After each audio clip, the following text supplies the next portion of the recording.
All right. Clapperoonie. What? Clapperoonie? Felt like I was on some sort of Balamori fucking tribute porn or something. Oh no, it looks like you've got the Clapperoonie, Miss Hooley. Damn, she's so fine. I'm going to give her the Clapperoonie. I'm going to Clapperoonie those cheeks. Clapperoonie those cheeks. God damn, I'm going to Clapperoonie those cheeks. Clap in There's the intro. 2. Clap in 3, 2, 1. Clap.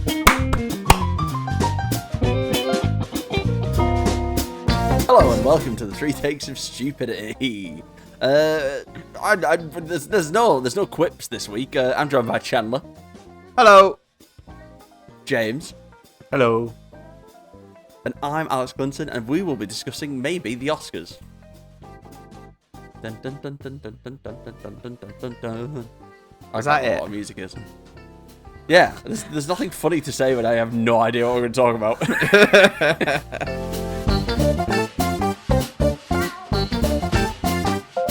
So Alex is phoning this one in already.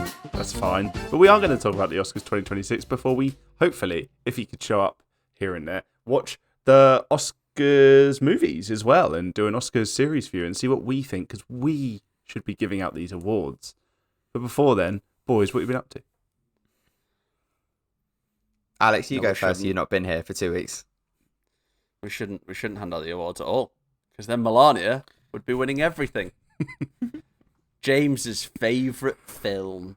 I have continued to watch Absolutely. House. I've started watching Clarkson's Farm because we're in the springtime, and Clarkson's Farm makes me filled with sunshine and rainbows and sheep. What else have I watched? I watched the news the other day. That was sad. It's been sad. It's been sad for about 10 years. It's a sad, sad situation. What else have I watched? I watched Platoon for the first time, which I didn't share on my little audio clip. It was really, really good. I really enjoyed Platoon. I can't believe it's taken me this long to watch it. It kind of inspires me to watch Full Metal Jacket because I've never seen that either. Ooh, Full Metal Jacket's very good. Yeah, but I really enjoyed Platoon. Platoon is so good mainly for the cast that's in it, because it's just filled with just absolute goats of cinema nowadays. Is Charlie Sheen in Platoon? Charlie Sheen, Willem Dafoe, Forrest Whitaker. Oh fuck, there's so many. John C. McGinley of Scrubs fame. Yes. So God, many I love goats. I am annoyed you didn't mention that you'd watched Platoon in your last week little voice note, because I literally said you'd watched a wartime movie. And I was right. In hindsight, I was right. Yes. Thank you very much. What have you been watching, Chandler? I've I've been watching continued. Slow Horses. Shut up. The new season's out in September or October, one of those. So if we're still doing this podcast by then, you'll be hearing it for 6 weeks straight then. They fucking cancel it. Carried on our rewatch of Torchwood, which is very good. Even though the effects are objectively terrible and even terrible by 2008 standards, it's still really, really good telly. Really, really enjoying it. But the main thing I've watched this week is the new season of Ted. Yes, Alex? Oh, okay. You have your hand up, Alex. What were you going to say? I was gonna. It was prior to the TED chat, but were you also excited that they found 2 extra episodes of Doctor Who? Fairly. I'll be honest. My Whovian knowledge is very, very much based on New Who, so Doctor Who from 2005 onwards. So I haven't watched much. I haven't. What was that? Just so you couldn't give a fuck, and we'll move on. I forget. Yeah. I ever brought it up. Yeah, because the whole but three phrases in your sentence then made me want to throw up. And I watch anime. Was Whovian So one it of was them? that bad. Chandler's sentence or mine? Chandler's. All right, okay. I'm not up to date as a Whovian, but as a new Who, yeah. Oh, choked up a little bit. Thanks, James. Just carrying on from the Ted comment. Have you guys, either of you, watched the series of Ted? No, No, I've watched I haven't the even seen the film way movies. back. I am genuinely going to say that you both would love it. It is undoubtedly one of the best comedy series of the past 10 years. I remember watching the first season, and I've watched 6 out of the, I think, 8 episodes in the second season, and I don't think I've laughed out loud as much as at new things as I have done this. It is so funny. And you both like Family Guy, so you will like this, because it is genuinely hilarious. And it is really, the actors in it, I can't name any of them apart from Seth MacFarlane, obviously, but they are so good. It is so funny. How much screen time does Alna Albrecht? I think that's her name. How much screen time does she get? She's the mum. Who is she? She gets quite a lot, and she is brilliant. Yeah. Nice. She is so good. Like, do you guys do anal? I would say we're very clean, yes. like genuinely, there is a whole, like, it is simultaneously the cheapest sitcom ever made and also the most expensive sitcom ever made. Because it is the most expensive sitcom because of the animation of the bear, but then everything else because of that is so cheap, but it's still fucking brilliant. I actually can't believe neither of you have watched it yet. I It's on the don't viewing remember. list. I don't remember the film being amazing, but it came out so long ago that I don't think I've watched it since. Also, Mark Wahlberg's a weirdo.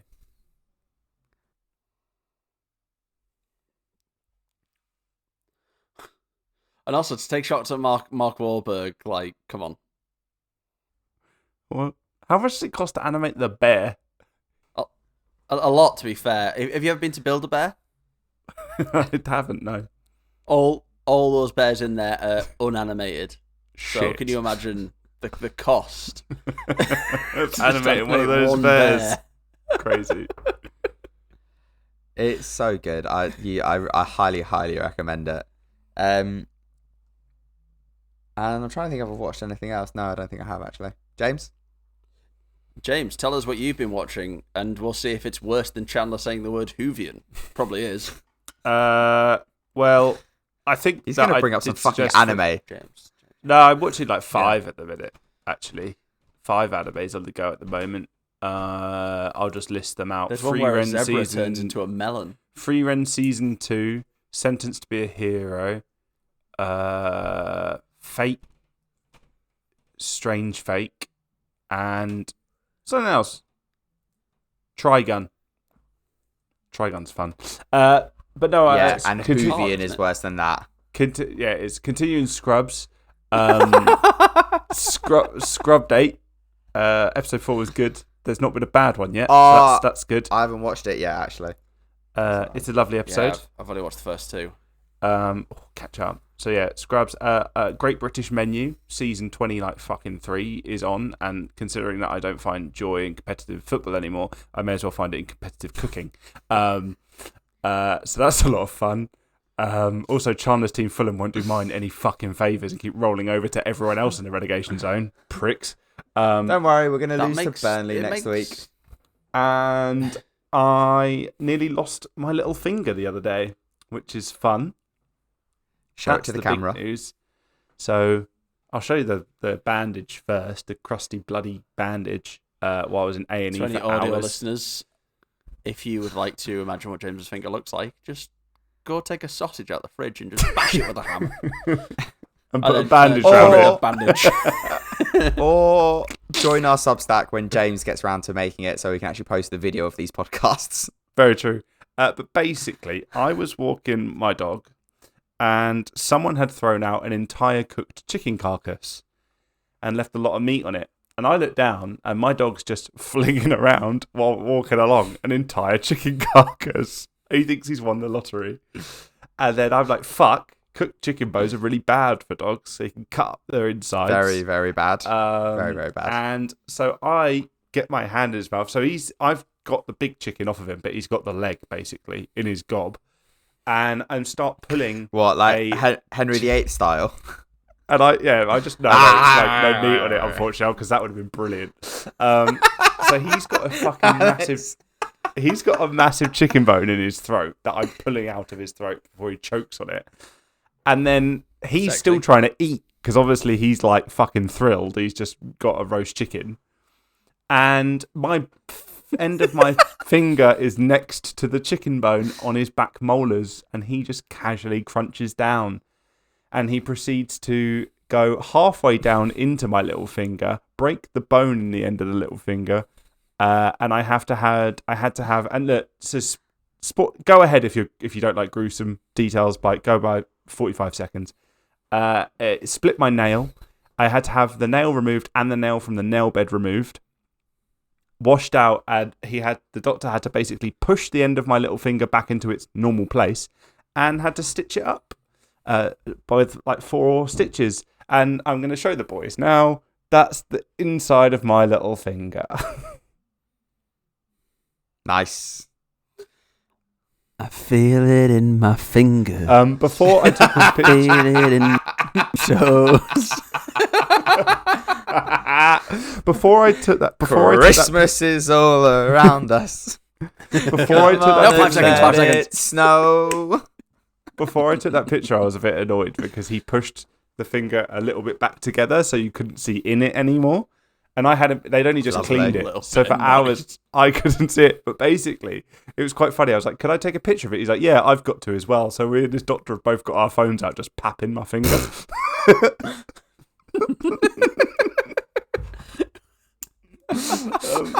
Were you not in incredible amount of pain? I had some, at this point, I had some codeine and I was a little bit high. But yeah, it was codeine sore. does nothing to me. All right. You're odd. Also, I started to record this for you guys. I started to record this for the listeners before because he left the room and then he came back in as I finished it up. It's your boy. This is what happens when your dog finds an entire cooked chicken in the street, tries to eat it. And then he comes back. I loved it to be recorded still, and you just to get all self-conscious while he comes in the room and he's like, "What are you doing?" You'd be like, "Nothing. OnlyFans. I do OnlyFans." They love this kind of content. Didn't want to tell him you do a podcast. You're just like, "I do. I porn. I do porn." But shout out Ronnie in the plastics department, because I had to go see a plastic surgeon to stitch up my finger. Apparently, Didn't know United fans were surgeons. And not advanced. What's he happy about? What did you say? Oh, you didn't even joke. Didn't know you. I could have picked any club. Mate, I could have picked Spurs, but I didn't know United fans are surgeons because you said you saw him in the plastics department. Come on. Come on. Okay, fair enough. That was good. That's good. So yeah, fun. That was my Thursday night from 8 p.m. until 3 a.m. Strong. What did you say you'd done before the dog? Oh, when I was on here before and I hurt my other finger when I decided to put it in a stick blender. But you said you'd watched Scrub and something else. I'd watched what? I had a question about something that you'd watched and it just got totally run over by your dog eating a chicken. Scrubs or one of the Great British Menu by any chance? Oh, that was it. Yeah. Well, you do love competitive cooking because you always used to say Greg Wallace is a great man. For fuck's sake. Brilliant. James is a sex offender. He's a sex offender. Oh, yes, he'll come and get you anywhere you are. Dun, dun.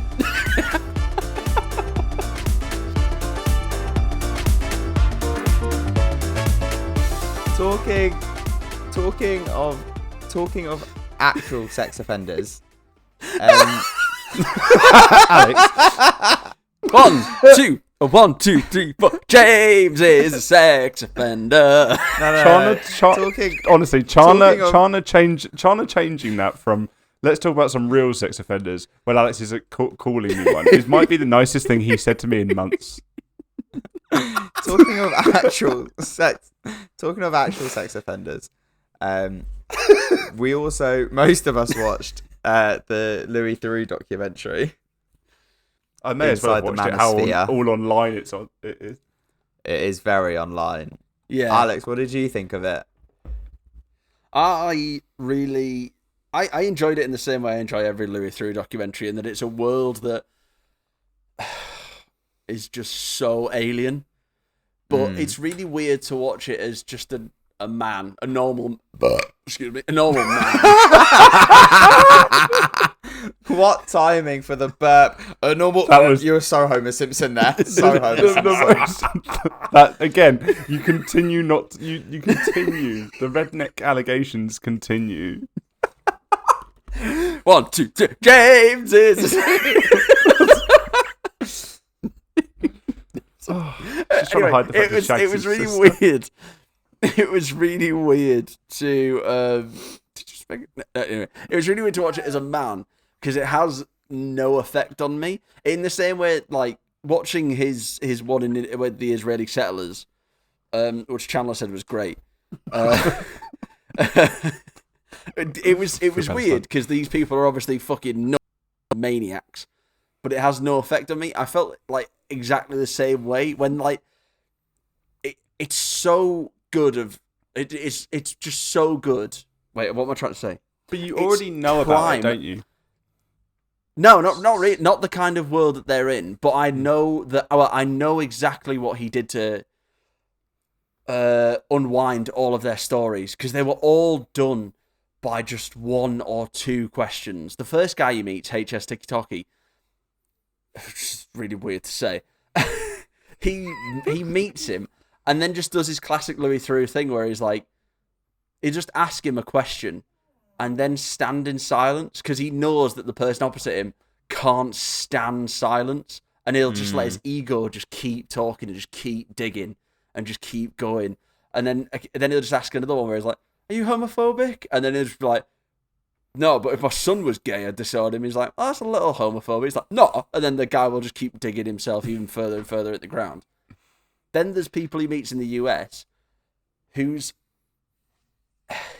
entire existence falls apart with like 2 questions, and when Theroux hits them, he's like a sniper. Just honestly, JFK's brain across the boot of the car. These guys. There's one guy who does a podcast, and Louis actually stands up to them, which I very rarely see him do in any of his documentaries. But no, I really enjoyed it. I think I'm gonna need to rewatch it to ingrain it on my brain. But yeah, it's a psychotic world that I'm just not part of, and I don't know anyone who is really. I very much enjoyed it. Sonic, shush. Nice. Stop biting my finger, Sonic. I very much enjoyed it. I thought it was very eye-opening. As someone who is online a lot, and you know of, like, the main one that isn't on the documentary is Andrew Tate. Everyone we all know of Andrew Tate and the the various things he spouts out. That's going to be great to try and get Sonic's breathing off of the edit. Of course, James wants us to stop talking bad about Andrew Tate, because he is. James is a sex offender. I'm not entertaining this anymore. I kind of disagree with you though, Alex, that it doesn't affect you.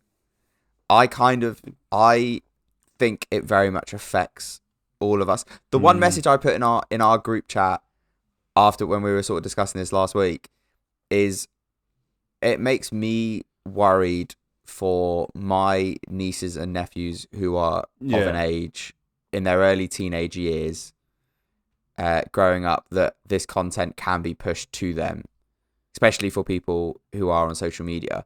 And I'm not necessarily worried specifically about like my nephews becoming those kids that we see on the documentary who run up to some of these influencers saying things like "fuck the gays," the Jews are behind everything, all that type of stuff. Because I don't think it's going to happen to them. Yeah, However, they will come into contact with people who are like that. Yeah. I do think the most genuinely one of the most interesting parts of the whole documentary isn't Louis Theroux like outwitting them, because he is obviously, they are fucking idiots and he's smarter and he just undoes them with a question, like Alex says. Then one of the most interesting parts is when he just runs into people who, like those two guys who are fans of one of them, and they're like, you know, that he interviews them for one day and literally one of them goes, yeah, I followed all the things they were saying and I ended up living in my car. And you really find out, like, I think it'd be very interesting for Louis to do a documentary about the following next, essentially, and like doing a follow-up documentary. He's the guy. He's the guy. Like, so firstly, when I say it's not affecting me, I'm being very, very personal about that. It doesn't affect my trip to Morrison's. They are getting there. Secondly, it's like when he went and met the deeply Christian family out in Alabama who are like the 9/11 was a good thing. Westboro Baptist, The Westboro Baptist Church, yeah. They're so That's fun. not Alabama, but the carry guy. on. All right, sorry, I didn't realize you were a fucking patron. Patron The guy saint living John in his car. The Where's guy Westboro living in his Baptist car. Mate, is given how many siblings he's got, he'd know his parents are anti-abortion. He could It's be. a fair point. Kansas. It's in Kansas. But anyway, carry on, Alex. Thanks. Yeah, the guy living in his car is because he's just so far removed from what his reality is right there. When he's like, "Oh yeah, I live in my car, man, but it's going well. Things are getting better. I could feel it. I can really feel it." And then Louis is like, "But you live in your car," and he's like, "Yeah, but men have to struggle." And it's like, yeah, but you can struggle, man. But you can struggle not living in the back of a fucking Ford Fiesta. You can struggle in a comfy home if you want. Struggle somewhere else.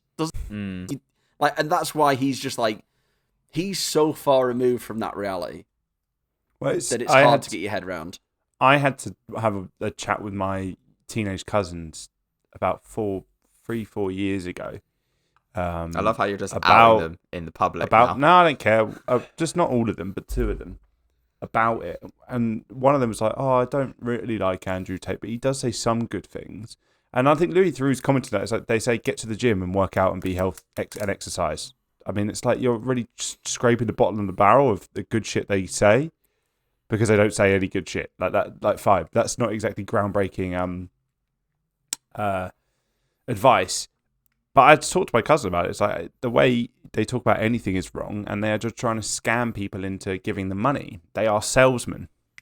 They are salesmen at the end of the day. Yeah. And they are selling an idea that makes them money that they may or may not believe in to some extent. I mean, they definitely do. See, that's the weird thing that because it comes up quite a few times from all of them. They're like, I don't believe half of what I say. Doing it for the clout, doing it for the social, doing it for the sales, and you're like, but I think I genuinely think they do believe absolutely all of what they say. I think they believe a lot of it. Like Andrew Tate's literal sex trafficker. Like, he's an actual international criminal. Yeah, but in fairness, so is most of the guys Louis spoke to, and like HS Tiki Toki, the main guy in it, is actually wanted in the UK. It's just, it seems to be you become wanted for a car and then crash, you by the way. become a Like, true just putting criminal. Well, this is what we see. People like Russell Brand, as soon as they like Russell Brand was infamously left wing, and then his rape scandals came out, and then all of a sudden he's on the alt-right pipeline, and he's a born again Christian, and is denouncing gay people, denouncing abortions, to being racist, doing all of the things, and just grifting, right wing grifting. It's the same thing that these guys are doing. This is what I mean when I say like peek behind the curtain. I did say if we were to discuss this, it would be just us saying how terrible it is, which it is terrible. But it's not genuinely terrifying. Like, I would love to speak to a woman who's watched this and get their opinion. That for them it's genuinely terrifying. It's people with an agenda against women. They don't have an agenda against us three. We're just three normal. If anything, they don't have an agenda against us. We're just nothing to them. They'd want us to sign up to their things. That's why I was having a conversation a little bit about with my family yesterday, and I was trying to like get them to see that it may not affect our like family, niece and nephews, because we hopefully they're going to bring them up right, and they're a part of a slightly different community, obviously being Jewish and everything, and these people obviously sprout very, very anti-Semitic things. However, it will affect the people they come into contact with throughout their lives, so it's really damaging. It's also like sorry to jump in, Chandler. I'm going to actually, because it's actually made me a little bit irked, that I'm going to completely disagree with Alex about it not affecting us, because it does affect us. It's a very selfish, insular view to say it doesn't affect us. We've all got partners. And the misogyny these guys spread is huge. I watched a video of two teenage boys going up to a woman in public in London and groping her bum and then trying to touch her in her thigh. That could happen to any of our partners by these kids that follow these Andrew Tate people. It's increasing misogynistic values, increasing danger against women, and that affects us all directly. It affects how men are seen globally, especially white men, because even that is honestly the followers of these guys tend to be white men, young white men.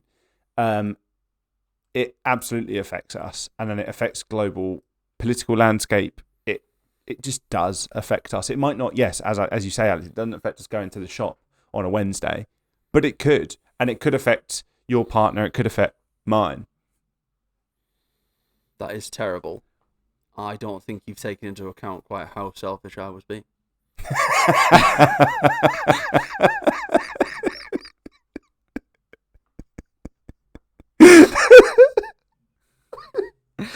One of my favorite bits from the whole. To be honest, it's very on brand. You are.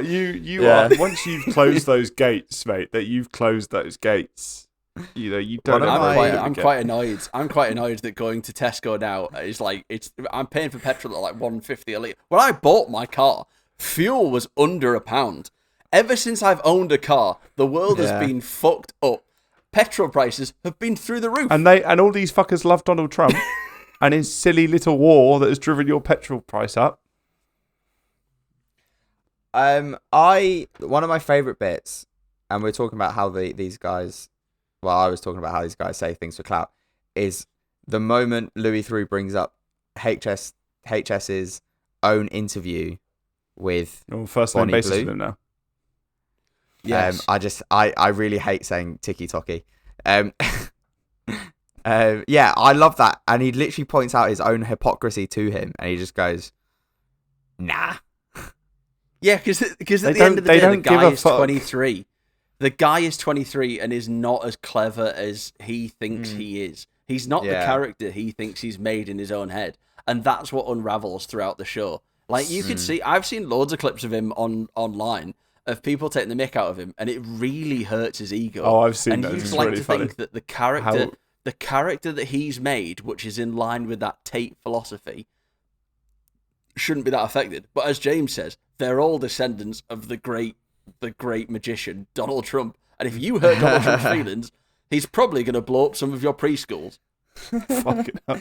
It's very funny because the last two things that stick out in the last like 10 minutes of the doc is when Louis uses his own live stream footage about him interacting with his mum, where he literally just comes across as a child, a teenager, like a 12-year-old essentially.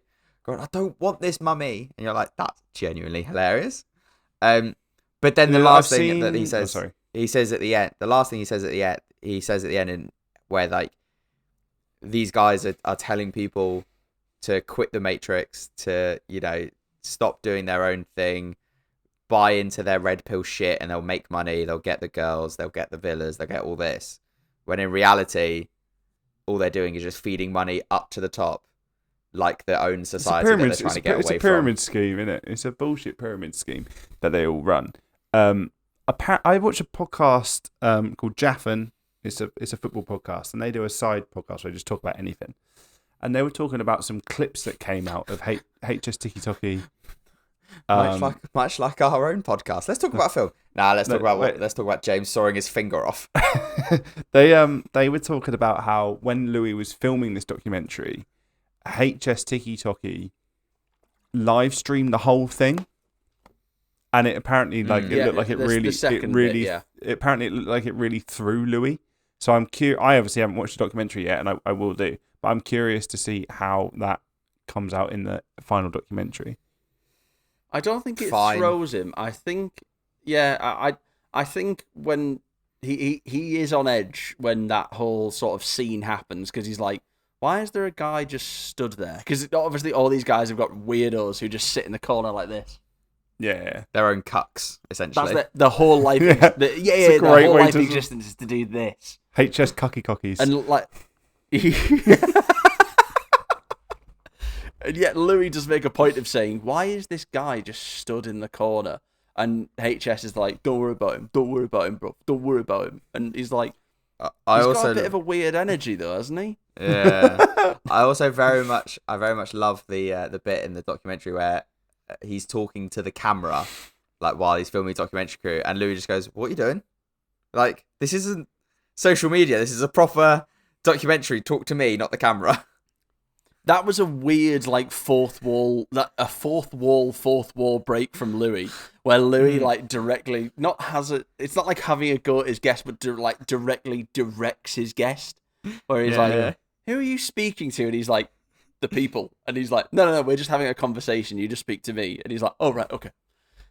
You very rarely see him, I think, direct people like that. Well, he's an esteemed journalist and broadcaster who is exceptionally talented at this, so he's always to see him under a live spotlight. He's probably had that conversation off air. He's probably just told him, or his producers told him, just talk to Louis, just having a chat. And Louis had to remind him again. Another peek behind his fake personality, where Louis maybe you've reset back to your factory settings of dickheadness, so I'm just gonna have to pull you back in here. So, in summary, I think our general thing is they're terrible human beings. We need to be careful of giving them a platform. So should we stop talking about them? No, giving them the right platform, because I think Louis Theroux's documentary is fantastic, and everyone should watch it to see what a sham that whole organisation. It's a seriously important thing for parents to watch. I think mostly parents of any young boy and young man, and honestly that can be up to the age, that can be adult men. You need to call out, like, not just parents here, but like that's important for the youth and the next generation, but call out your mates. I would also like to say parents of any child, just because the girls who will come into contact with these boys need to be aware of the situation they could be getting themselves into. Unfortunately, and they shouldn't have to. But that's how it is. Exactly. Fun. That was lighthearted. Anyway, it's Oscar time.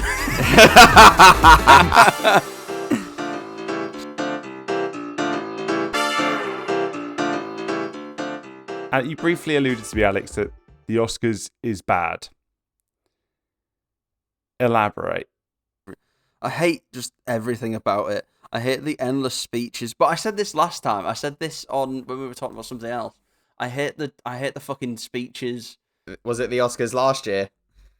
It might have been the Oscars last year. It might have been something else where people are like, "Oh, I want to thank God," and then I want to thank just everything, and then they just end it by going "fuck ICE," and you're like, "Oh yeah, good. Well, now we all know about that because that hasn't been in the news for the past 4 months. So thank God you've said something to bring some notoriety to it, and it's just fucking useless. I watched a bit of Michael B. Jordan's speech yesterday, and it should have been a great moment for him to win his first Oscar, but honestly, it's just terrible. So I couldn't stay up and watch the Oscars like I actually normally do this year, just because I was on an early shift at work, so I didn't fancy staying up till 4 a.m. to then have to go straight to work and on no sleep. But I've watched the bits and pieces. I watched Conan O'Brien's monologue, which I very much enjoyed. I think Conan's a really good, fun host. He sort of gets the vibe of how he should act. I don't watch and his any of the jokes and American everything. talk shows, but I do think he's one of my least He's not favourites. a talk show host anymore. He's not a talk show host anymore. I don't like Jimmy Fallon. He's a podcaster. Thanks, James. What? You said it with no personality as well. He just went, I don't like Conan O'Brien. I don't like Jimmy Fallon either. Conan's alright. I don't like Jimmy Fallon. He's annoying. I really like Trevor Noah. I like He's Trevor got a funny smile. Trevor Noah is not a host anymore of a talk show. He left years No, but I couldn't ago. think. He was. The name Jimmy Kimmel escaped my mind, and it was just James just staring into nothingness, going, "I don't like Jimmy Fallon. I don't like Conan O'Brien." Oscars so Anyway. monotone. back on subject. Back to the actual Oscars, right?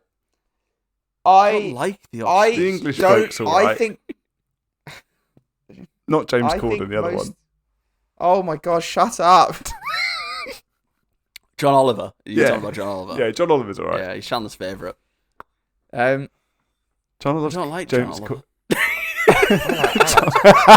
John likes James Corden, who's like universally disliked. Everyone's jealous because he's an overweight person who's done very, very well. That's my genuine opinion. You can be overweight and not be a tosser.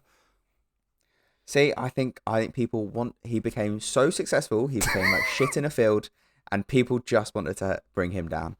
Those are successful people Anyway. aren't tossers. He became like shit in a That's a tosser. field. He was everywhere. All right, okay. Have you never heard that?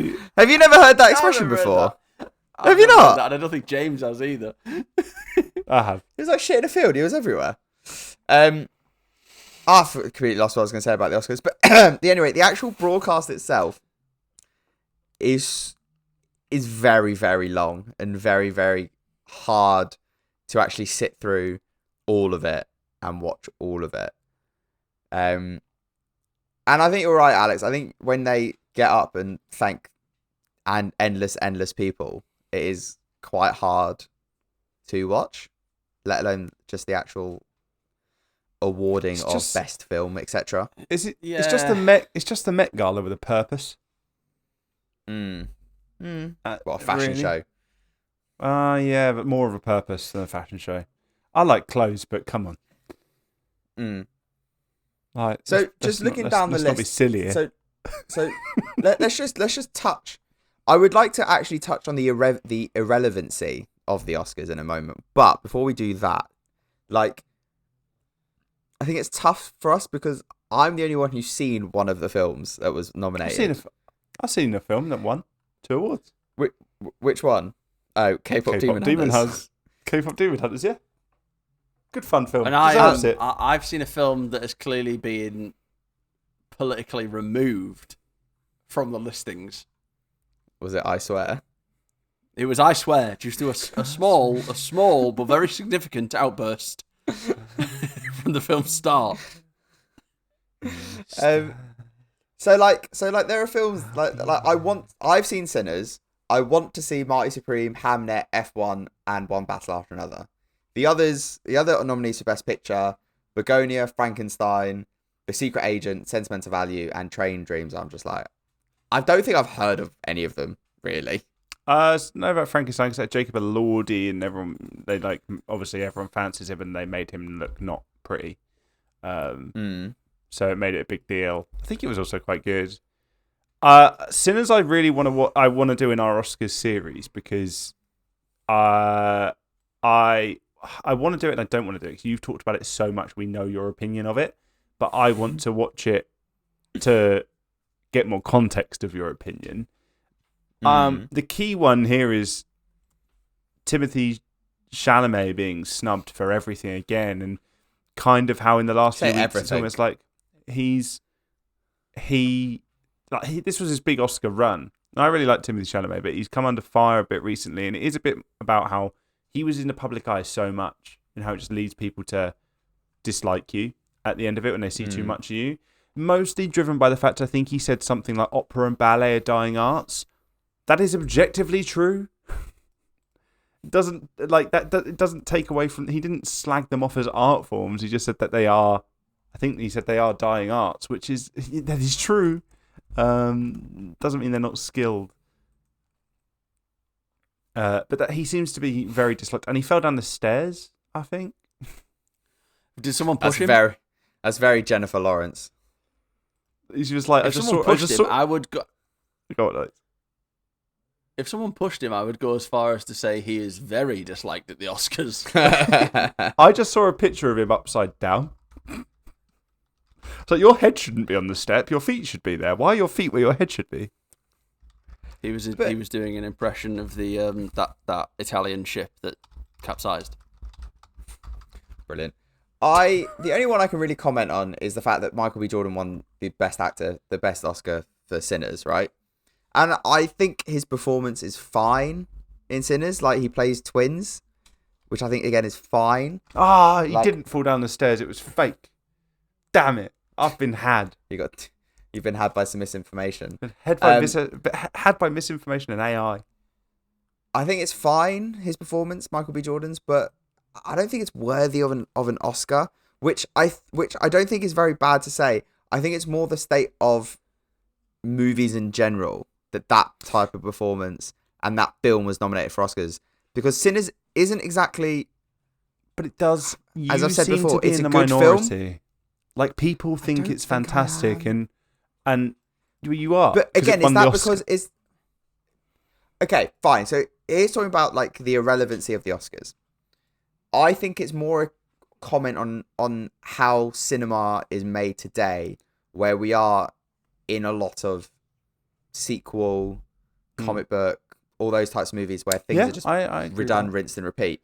That a film like that is nominated, because I wanted to. So, how much do you remember? I would about say a the lot. Oscars I would say a lot of the films here though are not that. So, and normally they aren't at the Oscars. Right. So, Mighty Supremes. I would argue its own IP, I believe. Yeah. Hamlet is obviously a story of Shakespeare.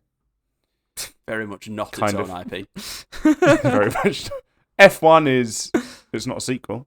It's just, but okay, jumping on a bandwagon. So, here's the thing. So, as I say, the state of cinema. Do you remember the films that were nominated for Best Picture in 2016? Anora. No. Brilliant. Wait, 2016? 2016. No. 10 years ago. We did this podcast because I don't watch any films. So, of course, I don't. How many years was it pre-slap?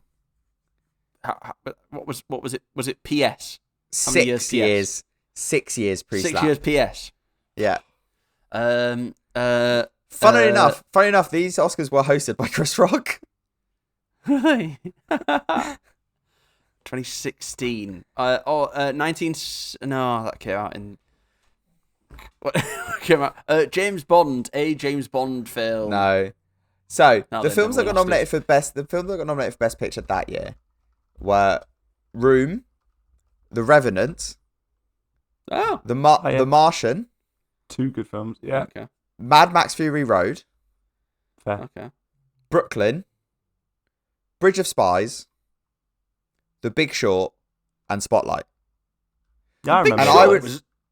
And I would argue that Spotlight, The Big Short, Bridge of Spies, Mad Max, Martian, and Revenant will all have more relevancy in another 10 years than the films that were nominated this year. Yeah, definitely. Spotlight is a fantastic was very good. Yeah. So is The Big Short.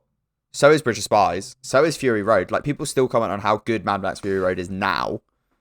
I imagine The Big Short will become very relevant very soon.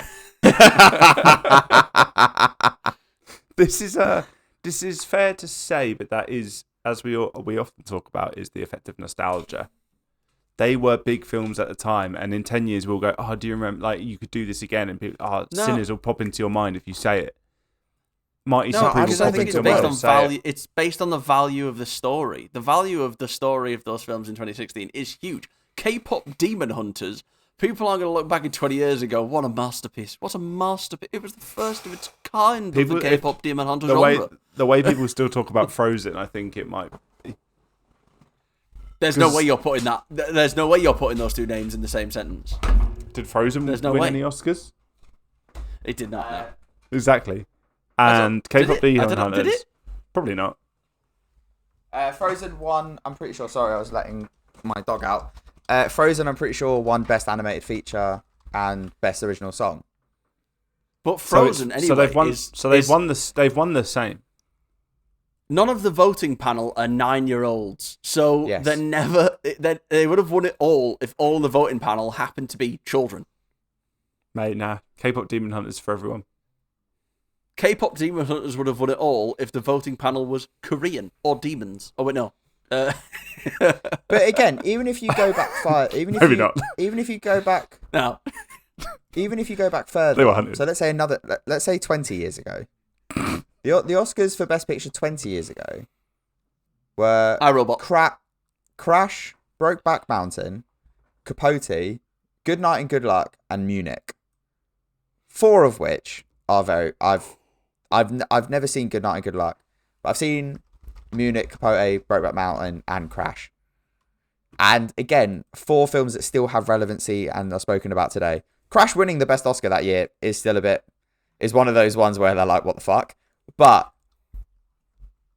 still, I still think Crash and Brokeback Mountain and Capote will have more staying power and relevancy than any of the films nominated this year. But it's tough to say, because we're doing this before we've done our watch of Oscars film trilogy, and last year we were all blown away by the quality of the films. Thereabouts. We've talked about this previously. Recently, me and Alex did on our episode the other week. We loved the Nora, and we loved what's it called? Not A Complete Unknown. Fuck. A Real Pain. A Real Pain. We loved those films. We thought they were brilliant, and A Real Pain was a bit meh, a bit shit.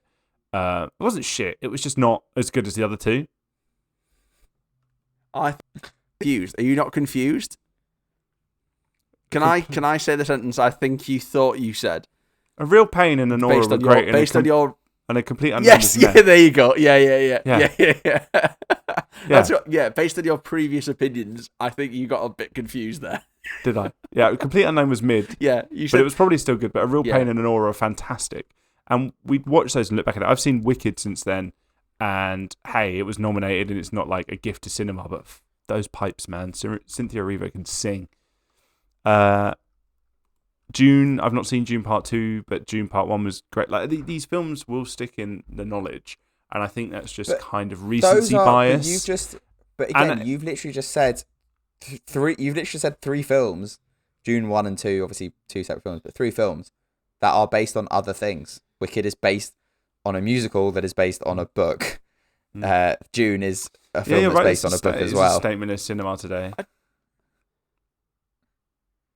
But I think we're on the way out. Issue with that, though, did he?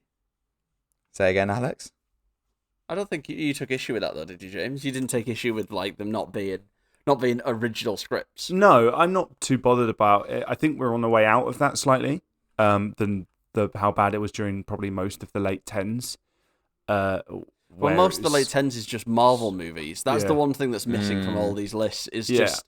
None of the Marvel movies, all 17 that were released this year, haven't been nominated for an Oscar. What a shocker. I do think we're on our way out of that, but I do think it's a recency bias to say that none of these films will be held in such regard down the line. I haven't heard Universal it's recency love... unbiased. Okay, yeah, sure. F1 I didn't hear. Admittedly, I haven't heard great things, so it was just people said it was fine.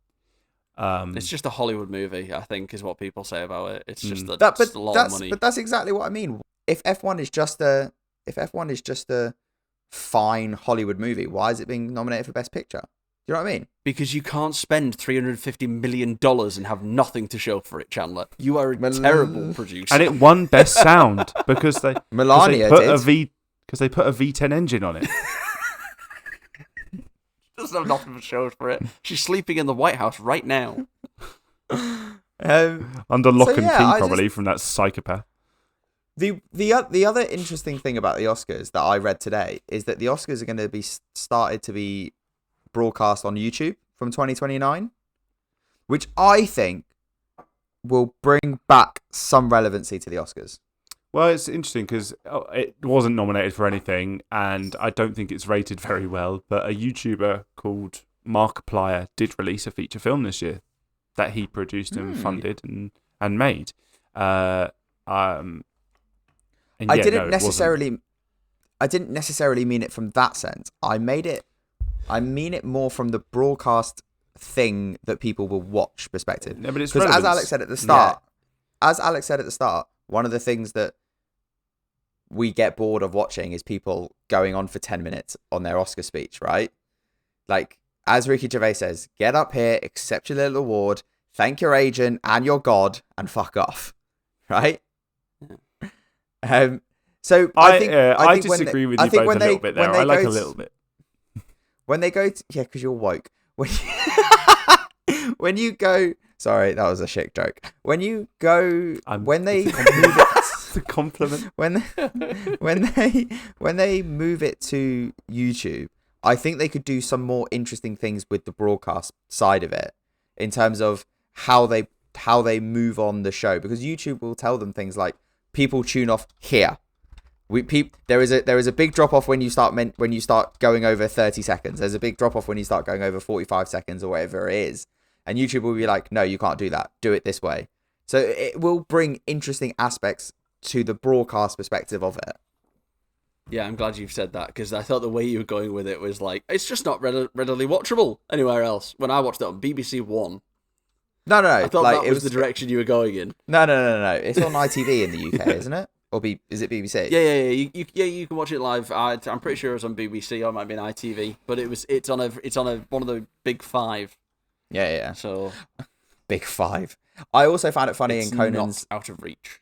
I think it's funny when Conan said in his monologue that 1 billion people were watching the Oscars, and I just went, that's bullshit.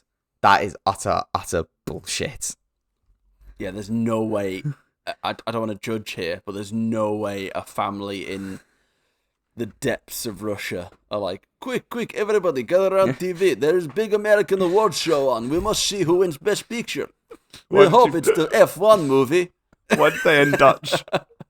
Hey, everybody, get around the TV. We've got to make sure that everyone wins the best movie, yeah? Come on, guys. How do you guys feel about there being the first new category since 2001? What, best casting? Best cast, yeah, for the role of casting directors. One battle after another one. Cassandra, I'm not even going to try and pronounce that surname. Hang on, let me try and find it. Where is it on this list? Cassandra Kulisevsky. That is not Kulisevsky. Cassandra. Cassandra. I love how you just mentioned a Spurs player. Cassandra Kulukundis. She won the. I don't think that's a good thing. Like, I think casting is something we've talked about, and I think anyone watching films often goes like, "Oh, yeah, good casting," or "all bad casting." So that feels right. It surprises me that it's taken 98 of these to get something to talk about casting directors. I find it funny when there's like, don't you think that the categories of best original screenplay and best adapted screenplay, aren't they just like, here's the best movie? Fundamentally, that's the best movie that someone could have made. Do you know what I mean? Yeah. But adapted screenplay would be stuff like Frankenstein. Whereas Mighty Supreme is best screenplay. Yeah. No, but what I mean is like, no, obviously there's two different categories, but I mean is like, if you win the thing for best screenplay, isn't that the best movie? It's just the people who made the screenplay were shit. Do you know what I mean? The casting might not have been good, you know? I know what you mean. They're kind of like awards for everyone, but they're not. I'm not saying it's an award for everyone. I wasn't saying that at all. I'm not saying that at all. I'm just saying that the award for best screenplay, if that doesn't also win best picture, you're like, something in the middle between writing it and making the movie has fucked up. Well, that's obviously due to the cinematographer, and we should touch on, as much as we've been bashing the Oscars, Autumn Druland Akapoor became the first woman to win best cinematographer. Oh, that's cool. First woman. That again, having 98 of these, to have that is horrific, but glad it's happened. And as deserved. Well, what we can say is that Andrew Tate wasn't on the voting board for that one then. No. I bet he's commented on it though. I wanted more of a reaction to that. It was a bit weak. I just... Terrible. Thanks. Should we decide which 3 films we're going to do for our Oscar trilogy then? Following What, this? live? Oh, Yeah, why not? I think they should be live. I think it should be one of the ones that were nominated for Best Picture. Okay, we're going to go first here. Ladies and gentlemen, please gather yourselves. James, what are you picking? I'm The not live gonna pick James Robbins. Oh, thank you, Alex. I liked that. I'm not going to pick Sinners. I think I'll probably watch that in my own time, just to cut the audience a bit more. Not cut, edge the audience a bit more. Edging for Glory. Available wherever you get your podcasts. I've wanted to watch Mighty Supreme for ages. Want to see if Timothée was robbed. The good Saint Etienne fan that he is. So yeah, Mighty Supreme, why not? Alex burps again.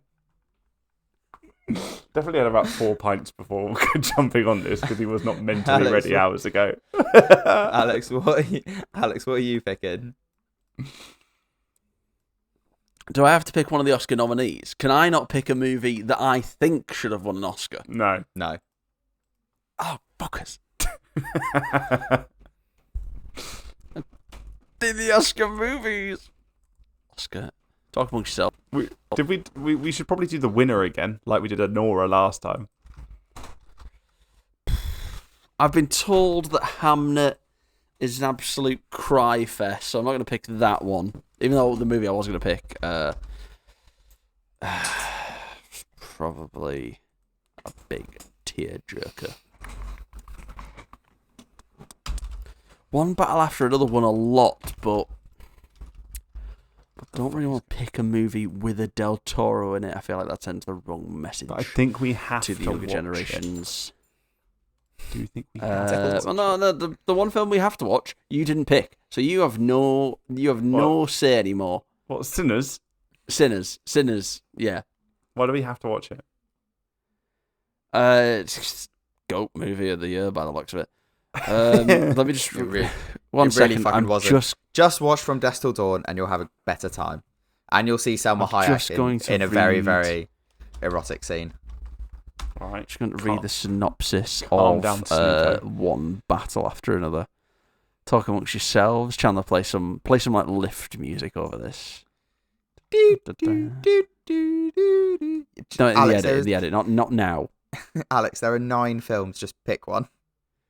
Oh, I don't know any of these films. I don't know. Chandler, you go first. I'm gonna pick One Battle After Another because it won, Fuck. and I want to see it. Good lad. Pick F1, Alex. Oh, No, because it's 3 hours long and it It's looks 3 hours long? shit. Yeah, man, it's well long. I'll just go watch 2 Grand Prix. No, fuck that. That's well boring. Should I pick best animated short? That'd really fuck them up, wouldn't it? We watched K-pop Demon Hunters. I wouldn't mind that, to be honest. Sinners. Fair. Boring. Yeah, I'm happy with that. I edged the audience for all about 3 minutes while Alex decided.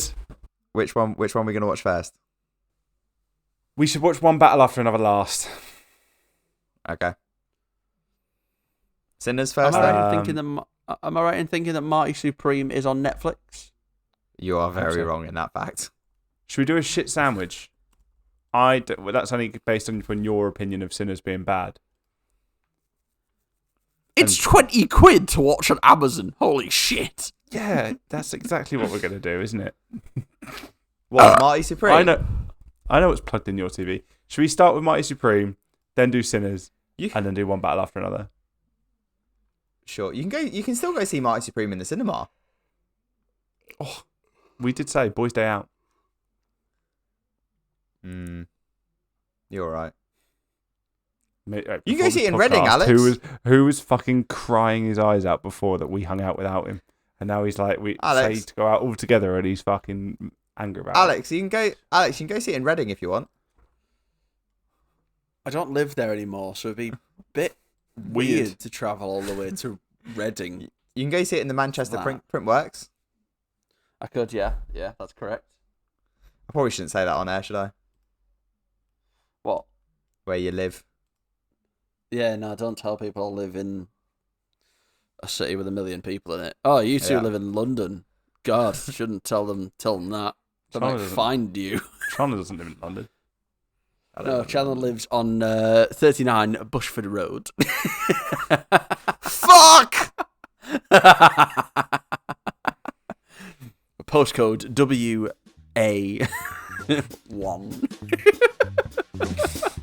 Right, I think that's time to lead us out, Alex. Thank you for joining us for this strange, but I feel emotionally and spiritually nutritious for the soul episode. It's goodbye from me, and it's goodbye from my fellow co-presenters, James Robbins. Goodbye. Chandler Monk. Don't be a beta cuck. Don't be a beta cuck. And on that note, if everyone could join me for one last rendition of 1, 2, 3, 4. James is a sex offender. He left the call. You guys don't deserve me. Goodbye. Goodbye. Please don't forget to rate and review the podcast on your platform of choice. It really helps us grow. Make sure to follow us on our socials and our individual Letterboxd accounts. The links can be found in the description or at hop.bio/3takes or search for 3 Takes of Stupidity on most platforms. We're most active on TikTok, Instagram and YouTube. Please send us your film and trilogy suggestions to our Hop page on social media, or you can email us at 3takesofstupidity@gmail.com. Thank you and hope to have you back.